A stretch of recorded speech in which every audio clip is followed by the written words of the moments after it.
Hey everybody, Taylor Lyles with the Greenville Home Builders Association, and this is the Think Big podcast.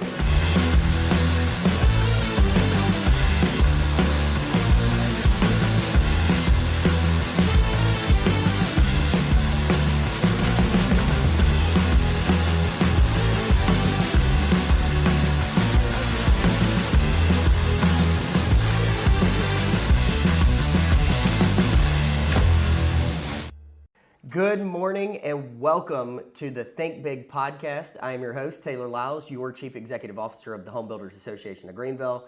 I am beyond excited to have, for you Clemson fans, Jeff Scott with Haven Valley Builders here. Jeff, welcome to the Think Big podcast. Yeah.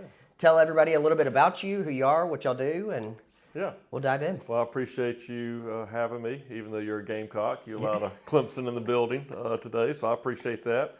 But I'm the founder and president of Haven Valley Custom Homes. We are building currently here in the upstate of South Carolina in the Cliffs communities. Over at Lake Kiwi, we'll have a project going in the reserve coming up later this fall as well. And build a really good team. We've got 5 employees. We just got started in 2023 and really consider ourselves a boutique luxury custom builder. So the boutique word kind of gets thrown around. Mm-hmm.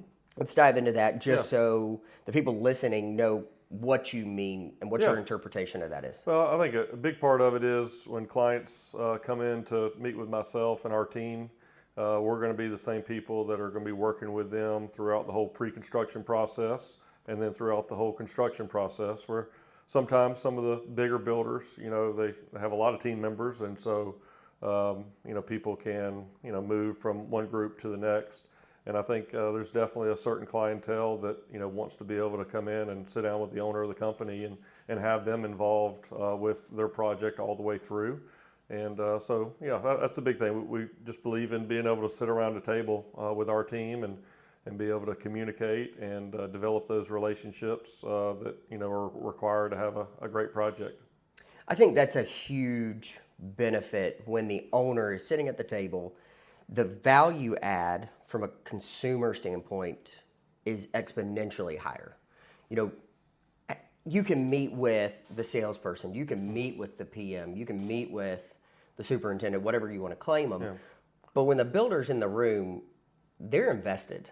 Sure. They have buy-in. They're there to make sure that this project gets done exactly how you want it, on the right schedule. Mind you, schedules change. Right, sure. Especially with trades and getting stuff done and whatnot. But having that owner in the room during those conversations, I truly believe that your smaller boutique builders, they thrive on that. Yeah, absolutely. And I think especially in the higher end market where we are, many of our clients are the CEO of companies or they're the founder of companies, and they want to be able to sit around and talk to the owner of the company as well and know that we're invested in their project just as much as they're investing in our company and what we're doing. And part of that too for me, whenever I was transitioning from my previous career into building, I wanted to be able to really interact daily with our clients, and that to me that's a fun part of the process. Obviously, there's a lot of challenges whenever you're building a home, and we're building a one of one, right? It's not like a car factory that's doing 10,000 of the same cars. So there's obviously plenty of challenges that come up through that. But I love being able to sit there at the table and work with our team just as a normal team member, and I think that's definitely something that the clients that come to work with us really enjoy. Yeah. So Haven Valley's, what's the average price point y'all are hitting right now? Yeah, we're average price point is somewhere around $3 million. So okay. We have one project that's $2.5 million. We have one project that's $5 million. But I would say our average sales price is somewhere in that $3 to $3.5 million. Going after those true 1%ers, I love it. Yeah. Got that mindset, the winning mindset. Yeah. So you touched on previous career. Yeah. For those listening, kind of dive in, do a quick overview of what you did before. Yeah. So I was a college football coach. I coached for 20 years, coached football for 20 years. I started off after I finished playing football at Clemson in 2003. And I went down to Columbia and coached at Ridgeview High School for 2 years. I was an assistant football coach, and I was a math teacher, teaching Algebra 1 and geometry. And then I was the head football coach at Blythewood High School for the first 2 years that Blythewood was open. So that was a great opportunity at a very young age. I was 24 years old. And I mean, they just built a $5 million football stadium. And the principal at the time there, Dr. Sharon Budden, she had over 100 applicants for that position, and she chose me at 24 years old, which was pretty awesome.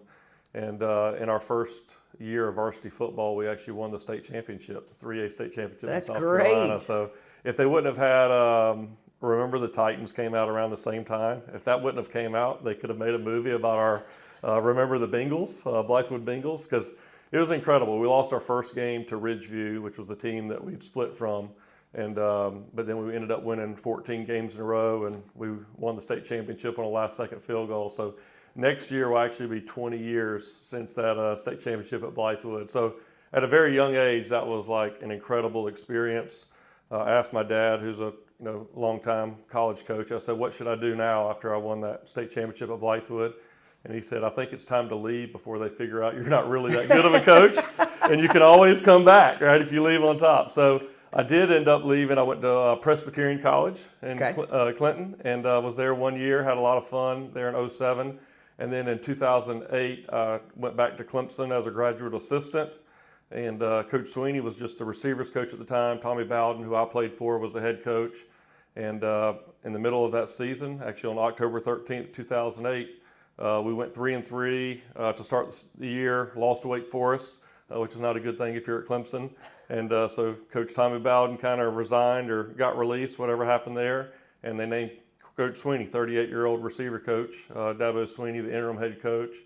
And he called me that day at lunch, and he said, what are you doing? I said, I'm down here at Firehouse Subs, downtown Clemson, getting subs for the coaches, because that's what you do when you're a graduate assistant coach, right? Run all the errands.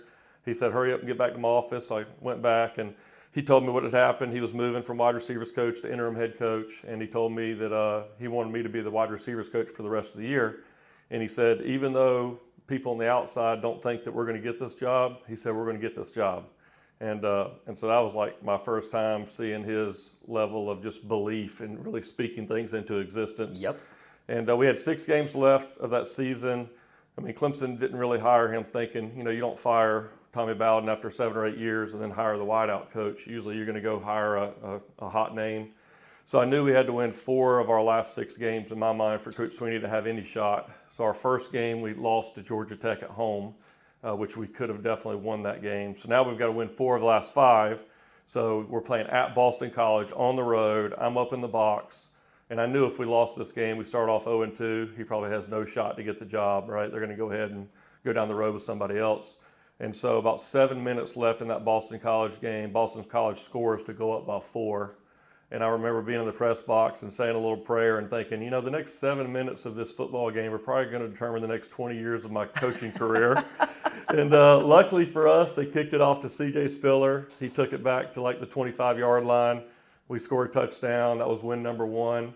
We won 3 of our next 4 games with a big win over South Carolina. I think that was Coach Spurrier's Got to rub that in. year. Yeah, I felt that. So then Coach Swinney got named full-time head coach there at the end of that year, and I was able to stay on with him for the next 11 years. I was the receivers coach and recruiting coordinator for my first 7 years, and then receivers coach and co-offensive coordinator from 2015 to 2019.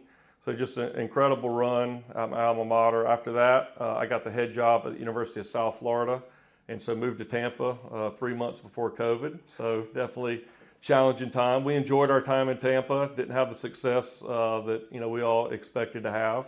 But whenever that was over, I really was at a kind of a point professionally and financially that I really could kind of make a decision, what I wanted to do after that. And most coaches that kind of work their way up in college football become a head coach. If it doesn't work out, even though they're in a good spot financially, their kids are out of the house, so they just kind of keep coaching. I kind of got to that point, when I was 42 years old, and I have a 7-year-old daughter at the time and a 2-year-old son. And I was like, wow, like I can literally retire from this and maybe go in to do something else and be able to coach my kids' little league teams and all those things. So woke up after I was let go at South Florida. The next morning, my wife and I woke up. We looked at each other and said, let's go home to Clemson. And so we moved back to Clemson, and I knew I was going to do something in real estate. Really didn't know exactly. I mean, I really thought I was going to maybe find a builder up that builds in the cliffs and maybe partner with them to do a spec home or two, every few years. But after getting up there and looking into it, I decided just to kind of jump in with both feet, and that's when we started Haven Valley. That's fantastic.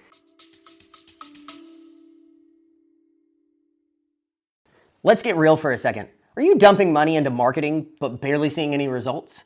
Go Digital can help. Using their marketing matrix, they zero in on your target audience and engage them where it matters the most.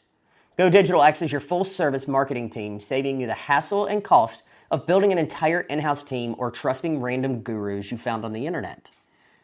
It is also important to note that they don't just serve home service businesses. They own one. They've been in your shoes. They know what works because they've lived it.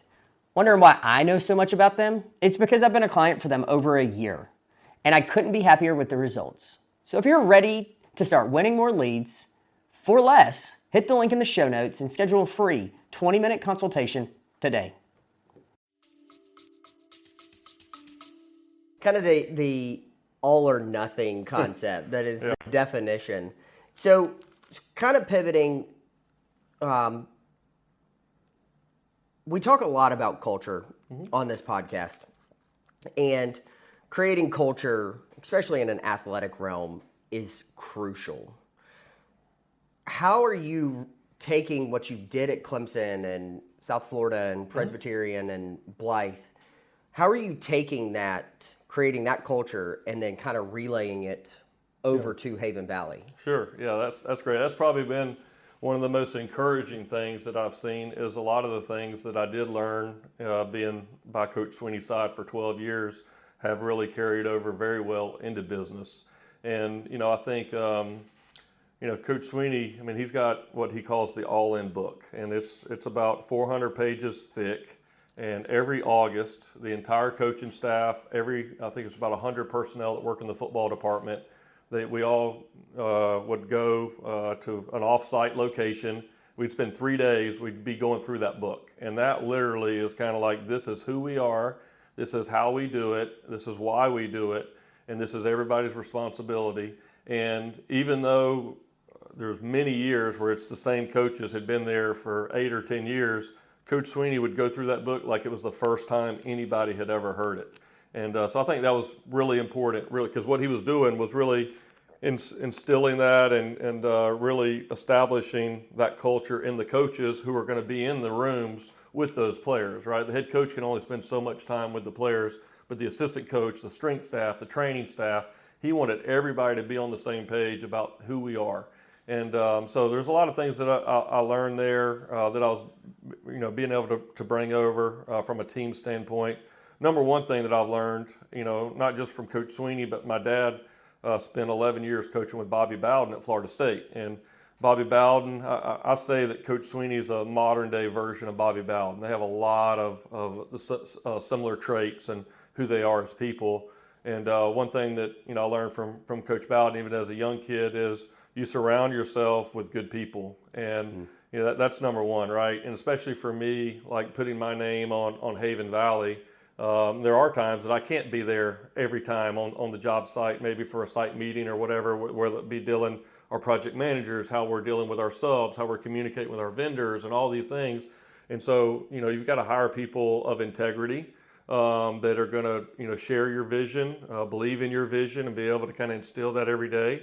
And then you want to create a culture where your employees, feel like, they own part of the business, right? They have that buy-in. Yep. And that's definitely what Coach Swinney developed, a lot of ownership from the coaches and the players, the buy-in there at Clemson. And then the other, big thing that I've learned through that is really the power of belief and really speaking that into your team and, going after big goals and not being afraid. I mean, I tell this story all the time. It was 2010, and we just had lost to South Florida, actually, ironically, in a bowl game. And this was Coach Swinney's second year as the head coach, and we just finished 6-7. There's a lot of Clemson fans kind of getting rowdy, saying this 2-year Swinney experience, we need to kind of move on.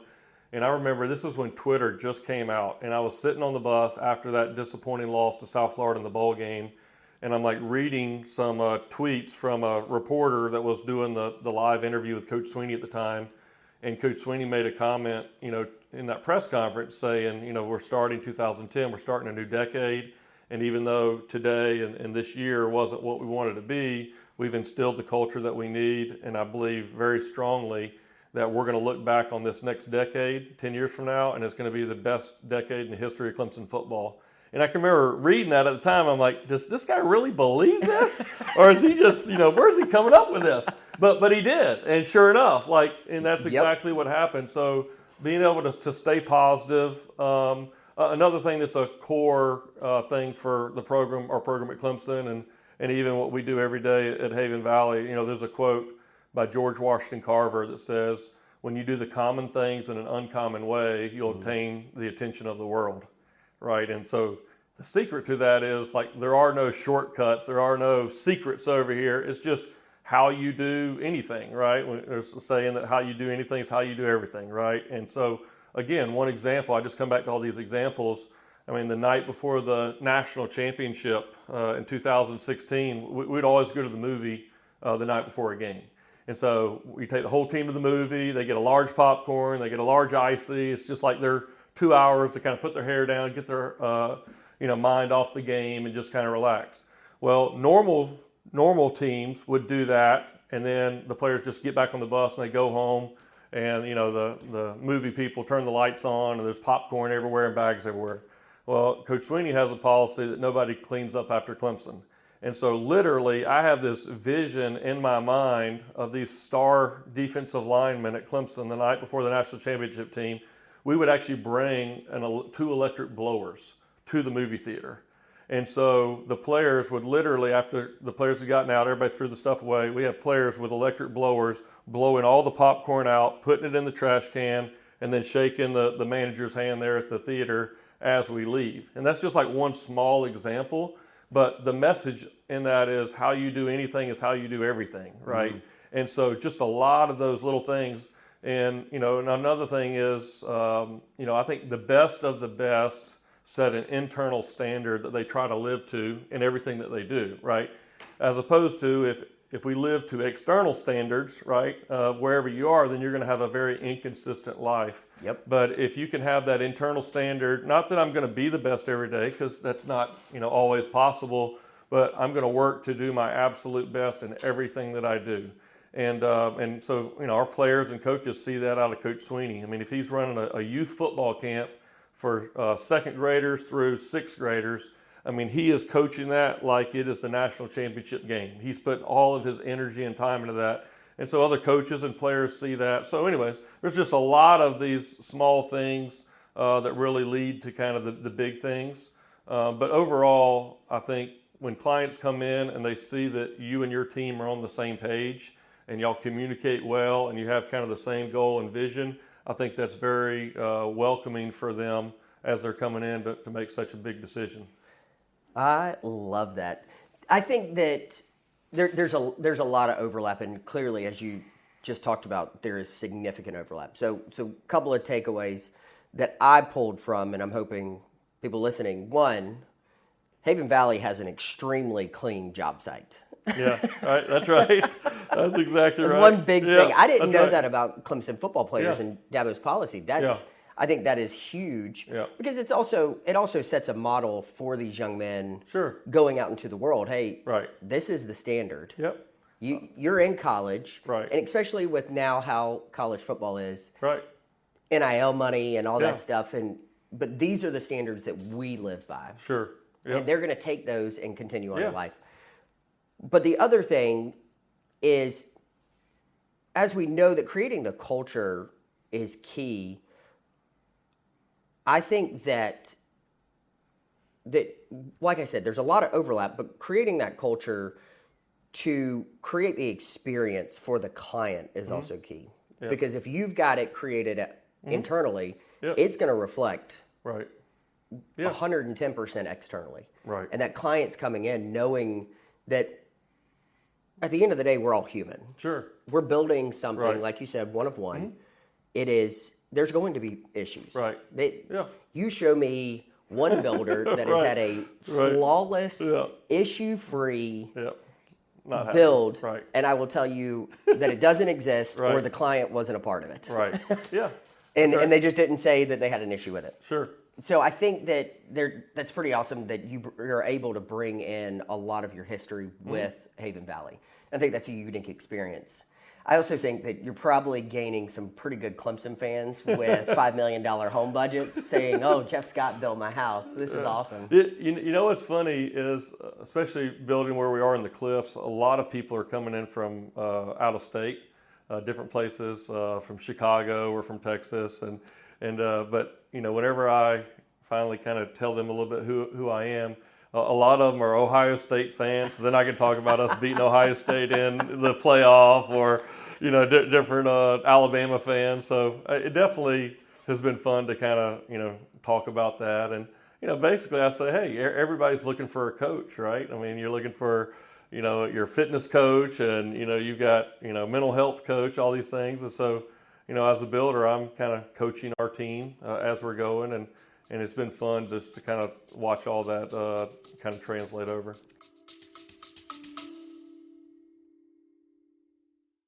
Builders, trades, realtors.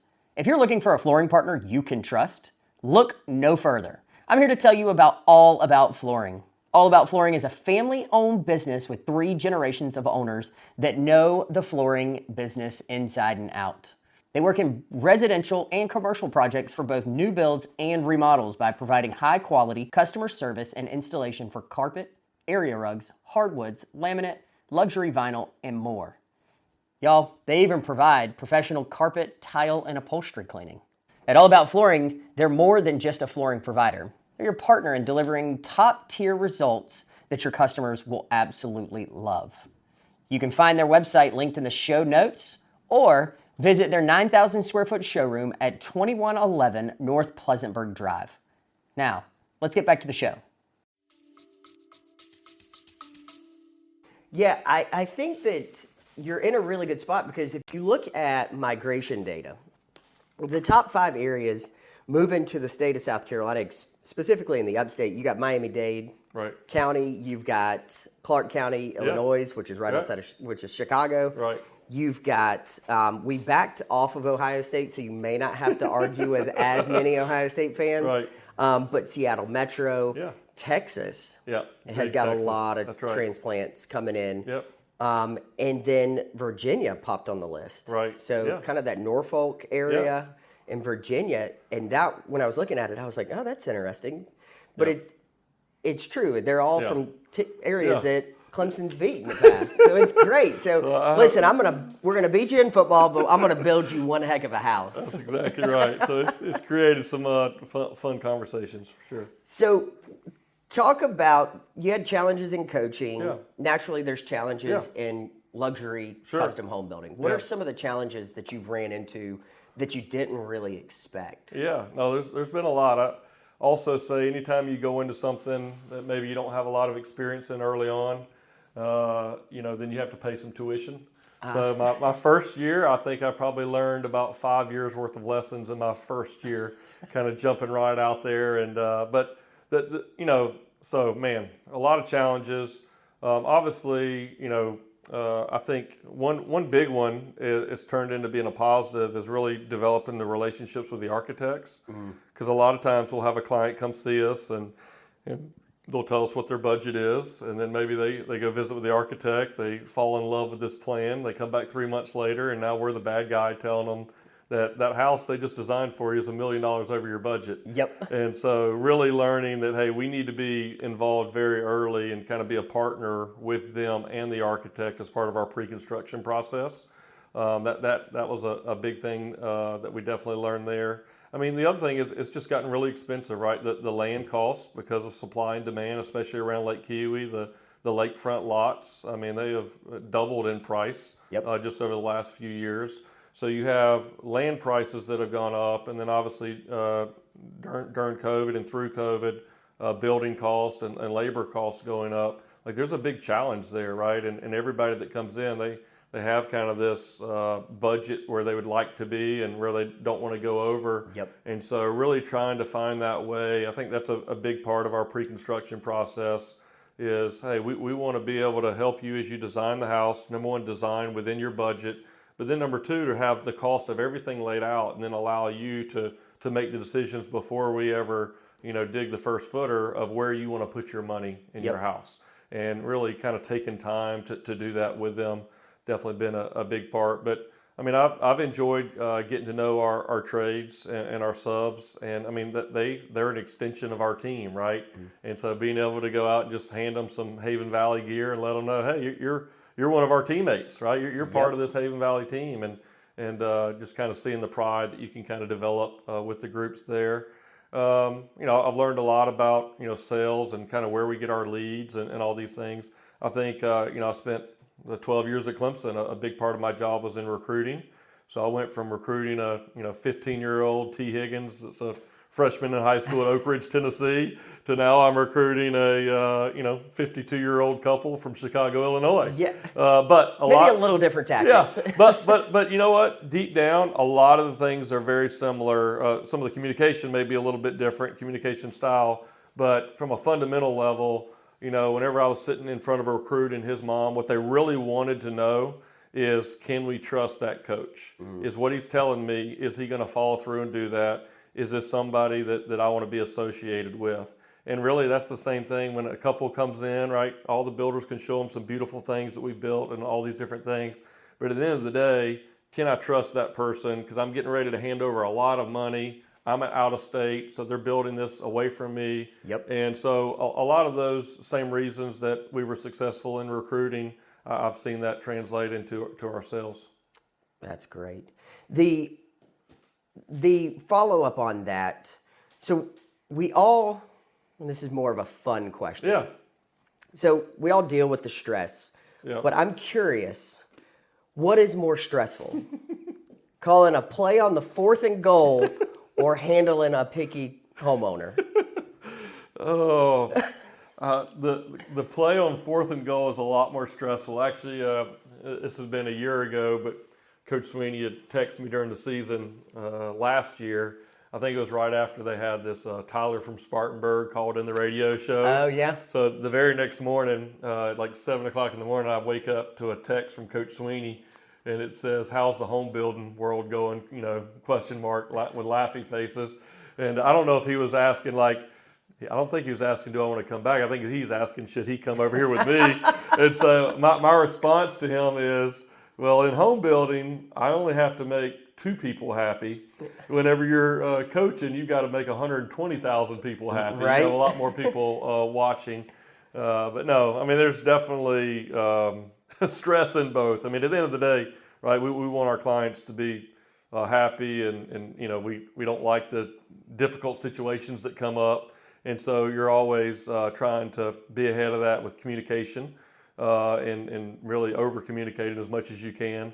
But yeah, I've definitely learned to work through that. But what I tell our clients on the very front end is, if we can have a common level of respect for each other and a great level of communication, then there's really nothing that we can't work through together.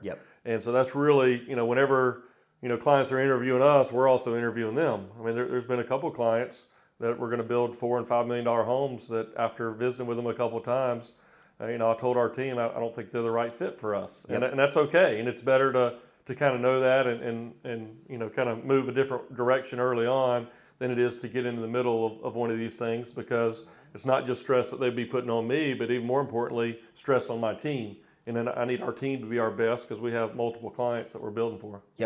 I think that's there's 2 things in there, communication being at the pinnacle. Even when you don't have an update, even when something hasn't changed, a lot of homeowners, they fall in love because everything's so fast from foundation to drywall. To drywall. And then that homeowner just sits there and goes, Right. wait a minute. Yeah. I just saw 3.5, 4 months, depending Right. on the build timeline, Yeah. 3.5, 4 months of my house coming together. Right. Outside, it's dried in. Yeah. I got drywall. My Right. plumbing, electrical, Yeah. my MEPs are in place. And then it just stopped. and so communicating that, and Yeah. I think what we've noticed a lot of builders kind of fall short on is when you don't have an update. Right. Just Yeah. reach out. Right. Yeah. Sure. Tell them, hey, listen, just wanted to give you a heads up. Right. Nothing happened this week. Yeah. No, that's right. And to your point about the drywall, that's so true. And again, communication. So we try to get ahead of it. So at the very beginning, before we start the project, we put up, you've probably seen one of these slides. I think it's the roller coaster of, home building. Yep. And it shows the excitement getting here, and then it shows where drywall is, and the client excitement goes down here. Yep. And so we go ahead and talk about it early, so that when it happens, say, you remember what we talked about? Yep. This is that 2-month window where there's not a lot going on, or you don't see a lot. There's things going on, but you may not see it. And again, just trying to communicate that part. But yeah, I mean, weekly updates, weekly calls. I mean, again, it goes back to recruiting. I mean, if we weren't talking to our recruits every week, somebody else was. Yep. And so that common, I mean, that's how strong relationships are developed through communication, right? And so that's something, there's obviously tons of technology and different ways that you can do it. You can send videos and all type of, we send weekly reports, but the big thing is being able to have phone calls or face-to-face for them to be able to come on site and be able to keep that communication going, because it is a long process. I mean, you think pre-construction can be anywhere from 6 months to a year, Yep. depending on things that go on there, and then you've got anywhere from a year and a half to 2 years in the build. So I mean, these people are our clients are going to be people we're working with for 3 years on just their project. Yeah, I think the second takeaway I had from that, like post communication, is the fact that as a luxury custom home builder or home builder anywhere, you don't have to say yes to every client. Right. You are entering. Like I was talking to a builder the other day, and I was like, date them. Right. See if you're a good fit. Right. See if you connect, because you're entering, like you said, a 3-year commitment. Right. Like to me, that. I'm bought in at that point. Right. I'm completely invested, because you're going to trust me with your money. Right. I'm going to trust you to go through this process with me and be willing to understand, hey, it's not going to be perfect. So I think another big key is date the person, see if they're a good fit for your culture, see if you're a good fit for them. Sure. Because again, not everybody's perfect for everybody. Right. No, that's a big part, and definitely that's a great thing about the even in the pre-construction process. Like if a client signs up to work with us, we sign a pre-construction agreement. I mean, we're still dating until we get done with the pre-construction process before we really sign that construction agreement. And we definitely let the clients know, hey, just like y'all are interviewing us, we're interviewing you, and hey, does this make sense for us to work together? Yep. And I think you can save a lot of headaches and problems just from kind of being transparent on that side and being willing to kind of say, no, I don't think that we're a great fit, and there's nothing wrong with that. I love it. So as we start to wrap up, I got a couple of kind of rapid fire questions. Yeah. And this is kind of more based around Haven Valley as a builder, styles, etc. So is Haven Valley cost plus or fixed price? All right, we're cost plus. Perfect. Yeah. Favorite trends or building style, for example, mountain rustic, modern. Yeah. What's Haven Valley's go-to? Yeah, mountain modern. Really? Yeah. Favorite feature in a home that Haven Valley has built so far? Okay, favorite feature. Oh man, this is there's a couple good ones here. I would say, I mean, one house we're doing right now has a incredible kind of man cave with a golf simulator, but I mean, this thing is decked out all the way. It's going to be pretty wild. And then I have another one we're going to be building. We're working with MHK Architects, and we're actually going to be building their idea home. And it's going to have it's going to be in the landing at Kiwi Springs. And we're going to have an unbelievable feature on that one. I don't want to give away too much, but the main living area and dining room is going to end up being able to be open air on both sides. Oh, which would be that's cool. Pretty spectacular. So there'll be more to come on that one for sure. Oh, can't wait. I love the little teaser on that. Jeff Scott dropping little golden nuggets. That's right. I love it. And favorite area to build in? Oh, man. Golly. Well, obviously upstate of South Carolina would be the overall answer to that. But, right now we really love Lake Kiwi and where we are. I've always enjoyed Lake Kiwi. And so right now that's where we are. But we're going to have 2 projects going on in Cashers later this fall. So that's going to be a new area for us to kind of work our way up there. But right now we're loving the Cliffs and Reserve area over there on the lake. I love it. Well, Jeff, I really appreciate you taking the time. Yeah. For the people listening, if they want to get in contact with you, if they're a homeowner, what's the best way for them to get in contact? Yeah, you can either go to our website, which is havenvalley.com. Definitely recommend that. You can see some of our projects that we have going on now and some that we've completed. And then also you can reach out to me directly at jeff@havenvalley.com. Perfect. And then any trades, anybody that you need more support from? That's a good question. We've gotten a lot of good calls from Greenville HBA members, trades. We're kind of putting together some of those teams right now. But I think right now we're in pretty good shape at most of our trades. But yeah, feel free to reach out, and I'm always love to have a conversation and see if it fits. Perfect. Well, Jeff, greatly appreciate it. Yep. Although you coached at Clemson, I still appreciate you sitting down with me. Yep. If you enjoyed this podcast, be sure to listen to the next one. We can't wait to see you. And that's all we have for you today. Thanks for listening to the Think Big podcast. If you can do me 2 big favors, if you can subscribe to the podcast to continue getting updates whenever new podcasts drop. And also, if you can scroll to the bottom of the page and just give this podcast a review. We want to continue pushing it out to more people, sharing what we're talking about, and educating more people in the building industry. I would also like to say a huge thank you to 2 of our sponsors, All About Flooring and Go Digital. If you're interested in sponsoring the Think Big podcast for 2025, be sure to reach out to the HBA of Greenville today. Thanks.